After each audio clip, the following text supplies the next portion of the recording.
At 16 years old, William packed all of his belongings in a bag, tied it all up together, and headed out to make his fortune or see what was going on out in the world. And when he did, he came across a canal boat captain and asked him if he could go with him and if he would take him into the city.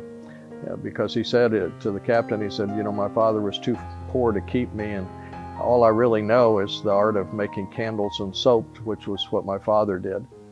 So the canal boat captain said, sure, come on, I'll take you into the city, and actually stopped and prayed with him. And when he prayed with him, he prayed that William would look at where he was going and what he was doing. And he reminded William, he said, you know, if you'll trust God and if you'll do the best that you can and always be honest, he said, if what you make is soap, then make an honest bar of soap.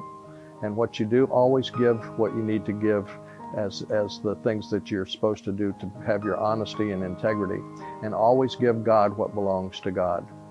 Well, William went ahead and he went into the city and he went to work for another company, and pretty soon he not only worked for the company but became a partner. And after being a partner for a while, he actually took over as the sole owner of that company and continued to grow.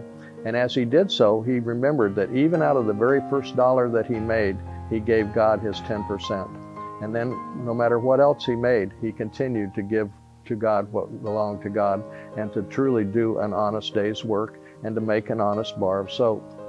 Well, as he succeeded and as things went on, his 10% actually grew to 50%, and he would give God 50% of everything. Well, as it turns out, William Colgate actually started out the way that he did, but he turned out to be very successful, as you know.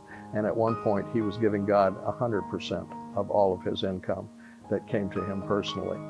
You see, success is where it is if you take the advice that you need to do and do what God has called you to do, to be honest, to have integrity, and to give God what belongs to God. God will always be there to take care of you. This is Pastor Riley, and that's just a thought.